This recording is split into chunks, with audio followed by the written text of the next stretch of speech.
Hey guys, it is Nick here with another Nick's Topics Dragon Ball What If topic video for today. And today we are getting in to part 6 of my first Dragon Ball What If topic on this channel as of now, and that is, what if Hercule was a Z fighter, the world martial arts champion of the original, actually living up to his title? How would this impact the story? Well, I took some liberties in the story of putting him in the place of going to the Satan Dojo, but exploring a lot more, like before he went. And this is how he would wind up with Kid Goku and Bulma on their adventures to get the Dragon Balls. And he would actually join them instead of going to the Satan Dojo and becoming lifelong friends with Goku. He would also master all of his trademark moves a lot sooner. The Dynamite Kick, the Rolling Hercule Punch, and the Ultimate Megaton Punch. After that, after their encounter with Yamcha the Desert Bandit, he would also pick up on Yamcha's trademark move, the Wolf Fang Fist Attack, using it even better than Yamcha himself, much to Yamcha's chagrin and kinda happiness. And then after none of his attacks except the Dynamite Kick working on Staff Officer Black, Hercule would then go on to ask his young friend Goku to teach him the Kamehameha Wave, which would be like one of the only moves that he has learned up until this point. The 22nd World Martial Arts Tournament has officially begun starting in this episode. And just like everybody else, Hercule knows the identity of Jackie Chun as Master Roshi. Also, he fought him in the preliminaries, the last tournament, and got ultimately beaten. Now, we also got introduced to Tien Shenhan. Of course we did. And Hercule didn't fight until the second round because of the odd number of participants. I was thinking of adding someone for creative reasons, just to be the even number, but I just made it odd for simplicity's sake. Anyway, Hercule would put up an amazing fight against the Three-Eyed Warrior, but that would only be until Tien pulls out the Solar Flare and beats him. But Hercule at least got what he wanted to fight in the tournament. He's gotten better.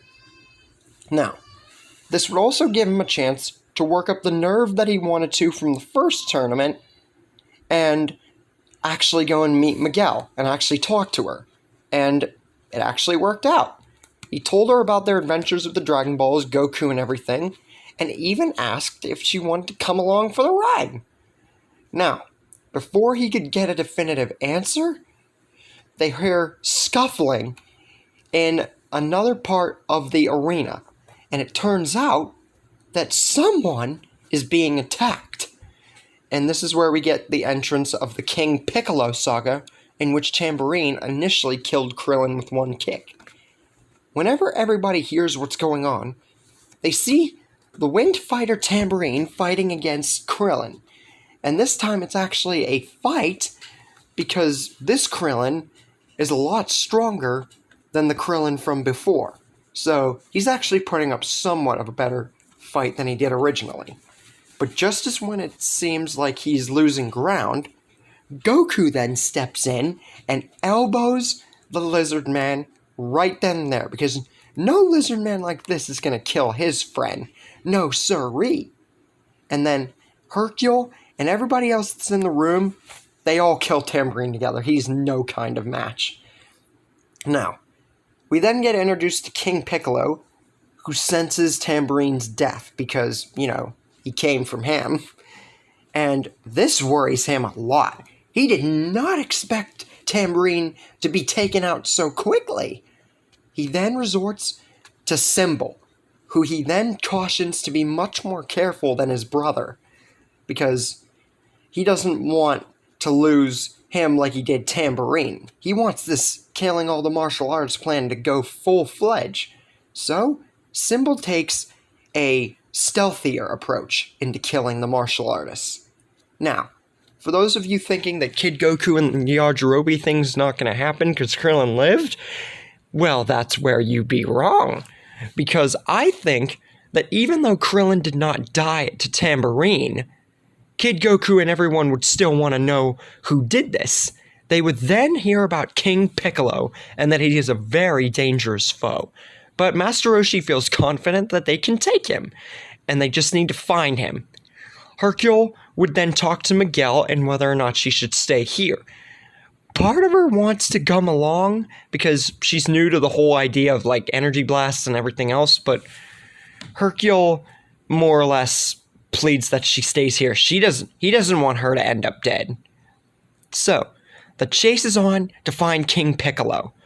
On their adventure, and Goku still wanting to have a fish, they then meet Yajirobe in typical fashion, but with many more people, I doubt that he would really want to put up a fight.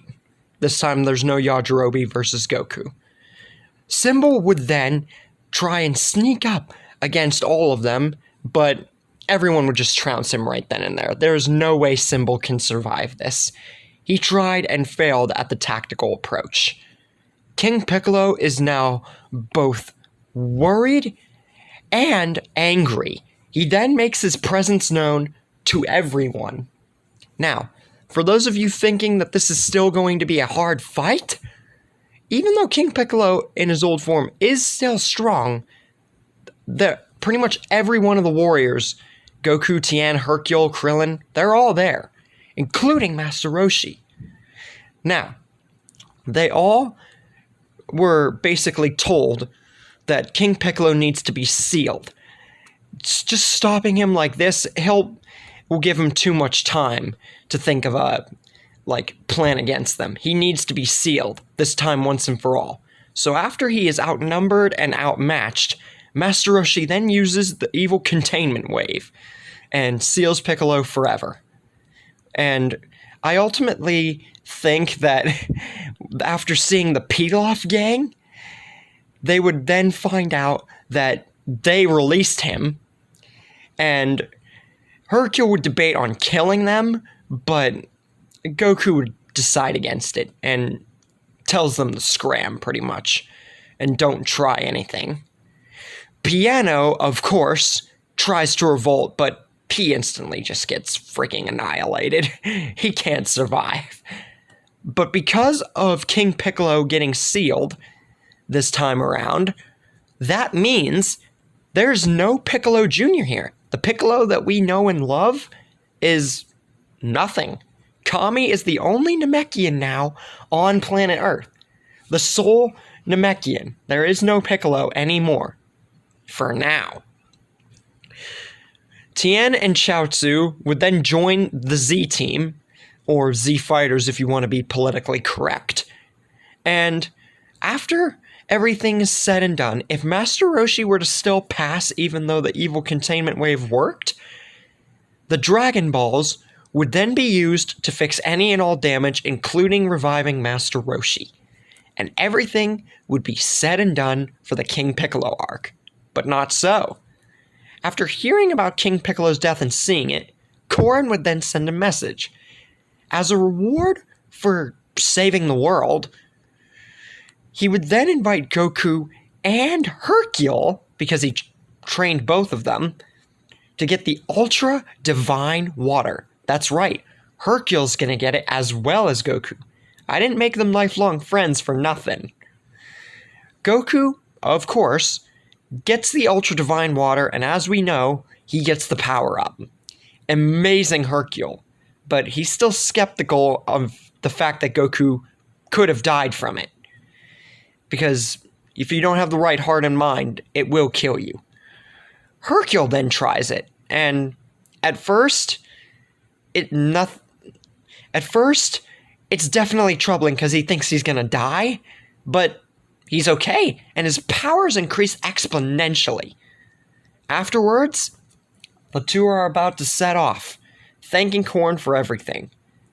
But just then, they get approached by a man on a magic carpet that says that the Guardian of Earth wants to see them. And that's where we're going to be leaving things for right now. So, what did you guys think of this part? Do you like this weird, dramatic ending to the King Piccolo arc? What do you think is going to happen with no Piccolo around? Do you think Namek will even occur?